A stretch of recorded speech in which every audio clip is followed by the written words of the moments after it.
से ही सुनील जी, आप जरा ये मुझे पहले बता दीजिए, ये जो संकेत मिल रहे हैं उसमें एक एक ये शक सबको हो रहा है कि इलेक्शन नियत समय पे नहीं होंगे, उसको आगे ढकेला जाएगा। कितना ढकेला जाएगा, क्या ढकेला जाएगा, नंबर एक, और आगे ढकेल के वो जो उसका स्वरूप है उस स्वरूप में इलेक्शन होना अब शायद मुश्किल होगा। सुनील जी। धन्यवाद आनंद जी। एक तो इलाहाबाद कहने पे कोई अपराध नहीं है, क्योंकि हाईकोर्ट का नाम इलाहाबाद हाईकोर्ट ही है। ओहो, वो नहीं बदला है। और आप याद कीजिए, किसी हाईकोर्ट ने अपना नाम नहीं बदला। चेन्नई हो गई तभी मद्रास हाईकोर्ट ही कहा जाता है, मुंबई हो गया तभी बंबई हाईकोर्ट ही कहा जाता है। हाईकोर्ट ने अपने नाम नहीं बदले, इसलिए जब हाईकोर्ट अपना नाम नहीं बदला तो ये कोई अपराध नहीं हो सकता। यह कोई डिक्लेरेशन भी नहीं है कि अगर कोई प्रयागराज नहीं कहेगा तो उसको सजा हो जाएगी या मुकदमा दर्ज हो जाएगा। है, मेरा अपना मानना है आनंद जी कि यह चुनाव टल नहीं सकता, इस बिना पर नहीं टल सकता कि निर्वाचन आयोग अपनी पूरी संख्या में नहीं है। ऐसी कोई संवैधानिक बाध्यता नहीं है। चुनाव टालने के, चुनाव समय पर न होने के कारणों का उल्लेख संविधान में है। उनके अतिरिक्त किसी कारण से भी चुनाव को नहीं टाला जा सकता। अगर कोई भी निर्वाचन आयुक्त न हो, बावजूद इसके चुनाव होगा, इस बिना पर चुनाव नहीं टाला जा सकता कि कोई निर्वाचन आयुक्त नहीं है। सुप्रीम कोर्ट काम करेगी, कुछ सरकार कोई अपना एक समिति बना देगी, सर्वदलीय समिति, पर जो भी तरीका आपको अपनाना पड़े, चुनाव टालने का प्राविधान बिल्कुल संविधान में नहीं है। अगर ऐसा होता है तो गैर संवैधानिक होगा। अगर ये ऐसा होता है तो परंपराओं के खिलाफ होगा। अगर ऐसा होता है तो गैर कानूनी होगा। एक निर्वाचन आयुक्त भी, एक निर्वाचन आयुक्त है तो चुनाव कराने की जिम्मेदारी उनकी है, वो चुनाव कराएंगे। उनकी संख्या पर निर्भर नहीं करता ये। और सेशन साहब के पहले तक तो एक ही निर्वाचन आयुक्त होता था, ये तो बाद में 3-3 निर्वाचन आयुक्त होने लगे। इसके पहले भी निर्वाचन आयुक्त जो है इस्तीफा दिए हैं, वो 90 के दशक में इस्तीफा हुआ था। लहासा साहब हमारे आपके सामने इस्तीफा दिए हैं। आज में गोयल साहब के पहले अवकाश ग्रहण कर लिया था डॉक्टर अनूपचंद पांडे ने, उनकी जगह किसी की नियुक्ति नहीं हुई, केवल 2 सदस्य रह गए थे।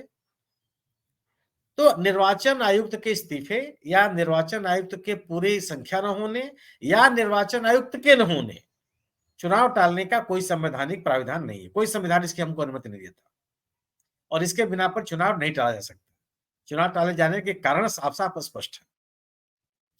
ये सवाल जरूर हो सकता है कि ये गोयल साहब का पूरा रिकॉर्ड देख लीजिए, पूरा रिकॉर्ड आप देख लीजिए, एसडीएम से लेकर के और निर्वाचन आयुक्त तक इन्होंने कहीं अपना कार्यकाल पूरा नहीं किया है। हर जगह समय से पहले निकल गए। ये डीडीए के चेयरमैन होते थे, आप याद कीजिए, ताजा वहां देखिए उस समय से पहले निकल गए। अभी ये भारत सरकार में सचिव थे, उसके पहले वीआरएस ले लिए। और आप इनके कैडर में जाएंगे तो आपको इस तरह की सूचनाएं मिलेंगी। ये जरूर है कि इनका इस्तीफा अप्रत्याशित था। जो व्यक्ति अपने वीआरएस लेने के 24 घंटे के भीतर निर्वाचन आयुक्त नियुक्त हो गया हो, निर्वाचन आयुक्त के पद को स्वीकार कर लिया हो, वह 3 साल पहले, इनको 2027 में रिटायर होना था, इस्तीफा देके चला जाए तो ये सामान्य कारण नहीं हो सकता। कोई ऐसी बड़ी व्याधि भी नहीं हो सकती है कि आप अपने कुर्सी पर रहते हुए उसका ट्रीटमेंट न करा। जब अगर आप कुर्सी पे होते हैं तो और अच्छी आपकी चिकित्सा हो जाती है।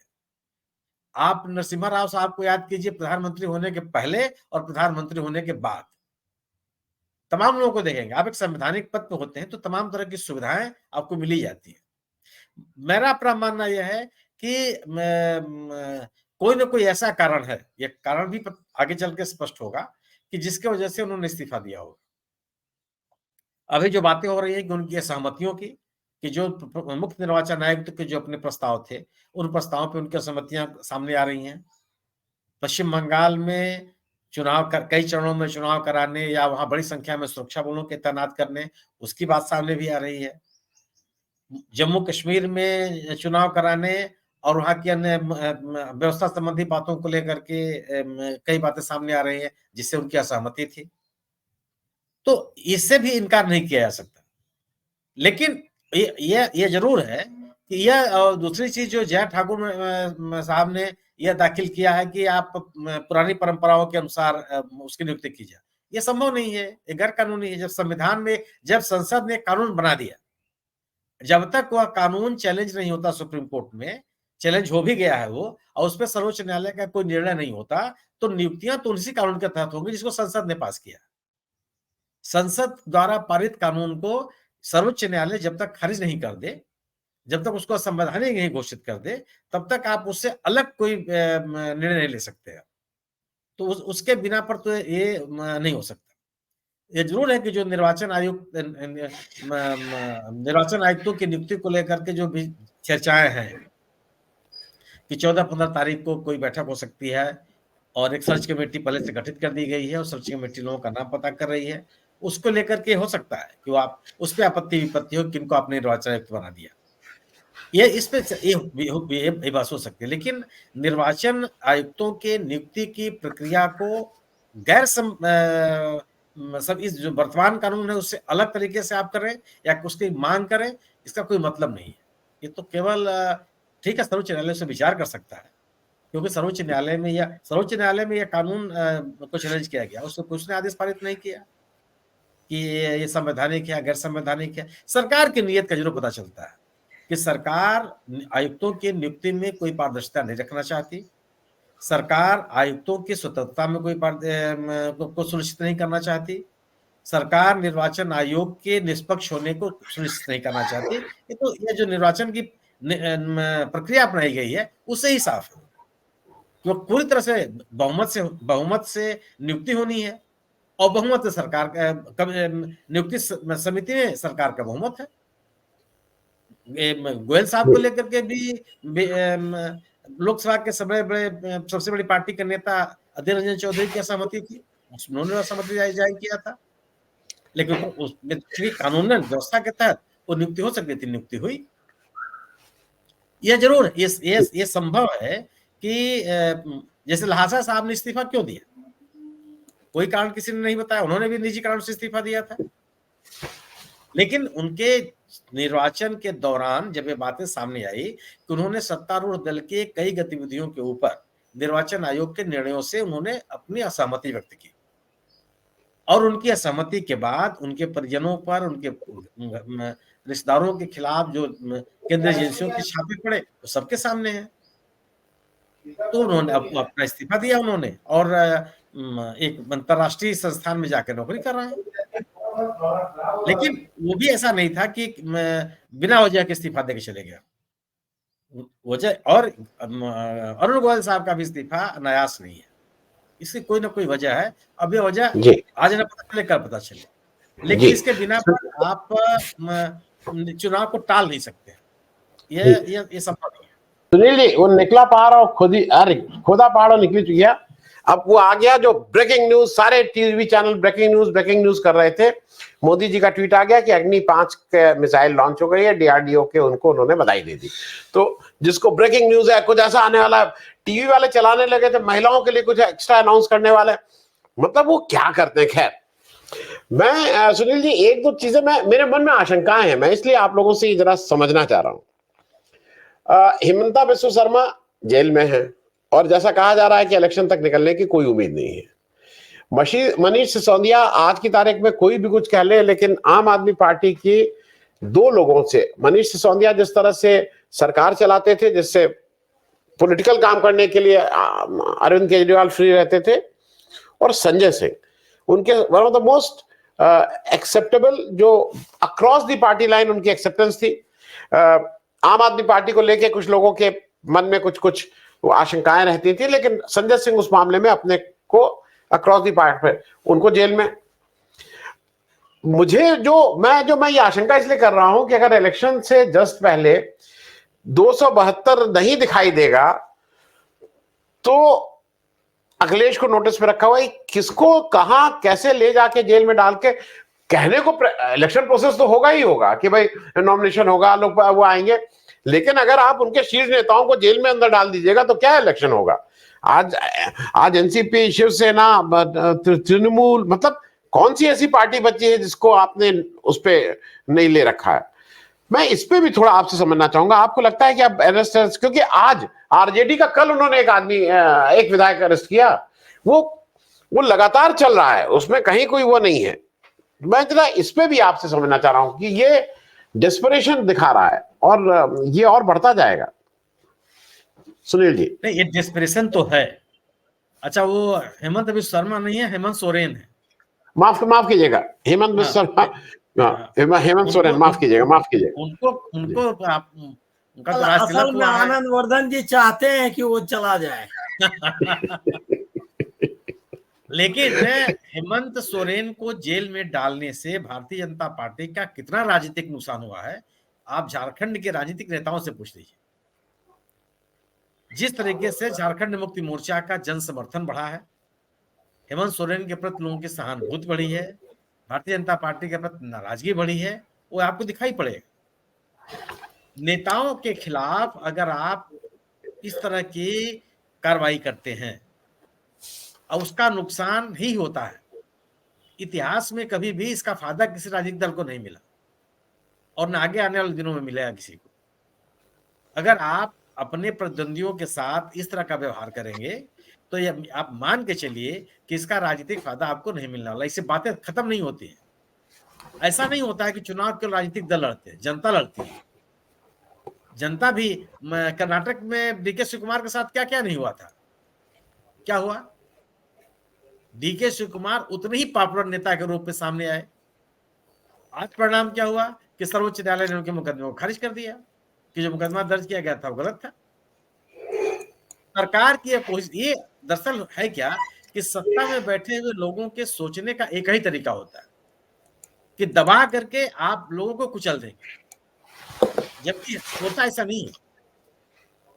किसानों को कुचलने के लिए 1 साल तक एक प्रयास किया गया, क्या वो कुचल गए? उनकी आवाज बंद हो गई, उन्होंने अपनी बात नहीं करनी शुरू की। ये संभव नहीं है।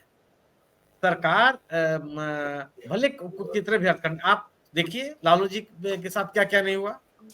अदालतों ने उनको सजा दी, लगातार उनके खिलाफ रेड पर हो रहे हैं। पिछले विधानसभा के चुनाव में क्या हुआ? सिंगल लार्जेस्ट पार्टी बन के उभरी, और अगर कुछ सीटें और मिल गई होती तो सरकार बनाती वो। लोगों ने उनको जन समर्थन दिया। जिस लालू जी के खिलाफ एक जबरदस्त माहौल होता था वहां, उस लालू के आरजेडी दोबारा जन समर्थन लेकर के आ गई और आज जन समर्थन उनके साथ है। आप इस तरह के माहौल से अपने राजनीतिक लक्ष्यों को नहीं पा सकते, ये संभव ही नहीं है। और निश्चित रूप से जब आप इस तरह की कार्रवाई करते हैं तो वह आपके राजनीतिक बेचैनी ही दर्शाती है। उस राजनीतिक बेचैनी में आप इस तरह के अनाप शनाप तार्किक गैर राजनीतिक गैर कानूनी निर्णय लेते हैं और आपको ये लगता है कि बहुत बड़ी राजनीतिक जीत आप दर्ज कर लेंगे, संभव नहीं है वो। इन्होंने महाराष्ट्र में एनसीपी को तोड़ दिया, शिवसेना को तोड़ दिया, तो क्या जो शिवसेना का समर्थक है वो चला गया छोड़ करके उद्धव ठाकरे को? क्या जो एनसीपी शरद पवार जी का समर्थक है वो टूट करके चला गया बीजेपी के साथ? शरद पवार का समर्थक कहीं बीजेपी का समर्थक नहीं था, वो आज भी नहीं है। इसलिए इन गतिविधियों से या इन कार्रवाइयों से इन राजनीतिक दलों की राजनीतिक ताकत नहीं खत्म होती। लोग उनसे कट कर नहीं जाए। आप ये माहौल बनाने का क्या प्रयास किया गया? पिछले 10 सालों से इस देश में यही माहौल बन रहा है कि जो गैर भाजपा नेता हैं भ्रष्टाचार में डूबे हुए हैं, सब बेईमानी में डूबे हुए हैं, किसी ने देश हित का चिंतन नहीं किया। यही तो माहौल बना रहे हैं। क्या देश की जनता मान गई? क्या कोई ऐसा साल बीता है जिस साल में भारतीय जनता पार्टी किसी न किसी राज्य में चुनाव न हारी हो? ये होता नहीं है ये। इसलिए ये तरह तरह की बातें, अब ये जो मिसाइल वाली बात कही आपने, ये राष्ट्र गौरव के तहत इसको प्रचारित किया जाएगा कि हमने क्या उपलब्धियां हासिल कर ली। भाई, आपके पास इसरो की स्थापना हुई, पिछले 70 सालों में इसरो की गतिविधियां चलती रही, सरकारों ने उसको प्रमोट किया, तब आज इस स्थिति में आप आ गए। आप कोई एक ऐसी संस्था पर बता दीजिए जो 2014 में गठित हुई हो और उसे राष्ट्रीय गौरव हासिल कर लिया हो। कोई संस्था नहीं सामने आई। जो पुरानी संस्थाएं थी उन्होंने अपनी गरिमा खो दी। तो सरकार या सत्तारूढ़ दल कोई ना कोई ऐसा हथकंडा चाहता है जिससे कि लोगों को विषयांतर किया जाए और उन विषयांतर करके उसकी जो विफलताएं हैं उसको चर्चा से परे किया। लेकिन जी। ये संभव हो नहीं है। 10 साल में सत्ता में रह करके आप अपनी जवाबदेही से बच नहीं सकते, आप विषयांतर कर नहीं सकते। लोगों को चीजें एकदम घिरे रहती हैं कि हम पिछले 10 सालों में हमने क्या देखा है, और अगर पिछले 10 सालों में इस देश में राम राज्य है तो फिर तो निषिद्ध हो जाना चाहिए सबको, फिर किसी की जरूरत ही नहीं है। उड़ीसा में तो बयान आ गया ना नवीन पटनायक जी का, वही नवीन पटनायक है जो छोड़ के गए थे विजय एनडीए को, और आप उनके साथ समझौता करने चले गए, और वो इस तरह से प्रसारित किया गया। ये और कहीं तरह नहीं, अब उड़ीसा के लोगों से बात करके मैंने जानने की कोशिश की, सबने कहा संभव नहीं है कि नवीन पटनायक बीजेपी के साथ जाए, समर्थन भले कर दे लेकिन गठबंधन में सरकार बना ले, संभव नहीं है, क्योंकि उनका भी एक ऐसा वर्ग है, बड़ा वर्ग समर्थक है जो बीजेपी का समर्थक नहीं है। और मेरा अपना मानना है कि किसी भी क्षेत्रीय दल का समर्थक अगर राष्ट्रीय दल का समर्थक हो जाएगा तो अपनी पार्टी को वोट नहीं देगा, वो क्षेत्रीय दल समाप्त हो जाएगा। राष्ट्रीय दलों के प्रति हर समान मतदाता के प्रति आकर्षण पैदा हो जाता है, तो वो नहीं होने वाला है। जी जी और वो ताकत नहीं मिल सकती इनको, और इसीलिए यह कुछ हिंदी बेल्ट के अब इतने बड़े पैमाने पर तोड़ फोड़ करने की, मतलब सुरेश पचौरी जैसे लोगों को भी आप लेने के लिए तैयार है। क्या राजनीतिक महत्व है भाई, क्या कौन सी राजनीतिक ताकत आपको जोड़ देंगे वो, लेकिन केवल एक नैरेटिव बनाने के लिए, एक विमर्श पैदा करने के लिए समाज में कि हमारी स्वीकृति बहुत ज्यादा है। उस पार्टी के इतने पुराने नेता भी रहने के लिए तैयार नहीं। अरे जिस व्यक्ति को इस उनका पुराना राजनीतिक दल सब कुछ दिया, वह कुछ भी दिया जिसकी वजह से आप दूसरी पार्टी में भी आप पार्टी के पसंद बन गए, अगर वो वहां पर कारगर नहीं साबित हो पाए तो आपके लिए क्या हो जाएंगे? ये क्या आम मतदाता, आम व्यक्ति, देश का नागरिक समझता नहीं है। तो मेरा अपना मानना यह है कि राजनीतिक दलों को तोड़ने, आप मनीष सिसोदिया को आपने इतने सालों से जेल में डाले हुए हैं, क्या हो गया? क्या आम आदमी पार्टी का जन समर्थन खत्म हो गया? उनका कार्यकर्ता घर बैठ गया।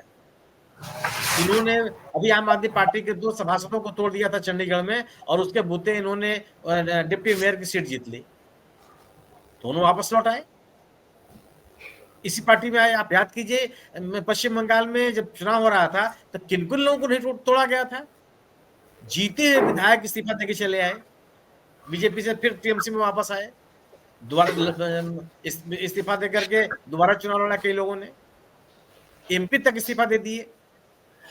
तो वो है, स्थिति होती नहीं है, ठीक है। इसमें निश्चित रूप से केंद्रीय एजेंसियों का जो प्रकोप है उसको उसको बर्दाश्त कर लेना हर व्यक्ति के बूते का नहीं होता, लेकिन जिसने बर्दाश्त कर लिया उससे फिर अपनी राजनीतिक ताकत पाई है, चाहे वो हेमंत सोरेन हो और चाहे वो डीके शिव कुमार हो और चाहे लालू यादव।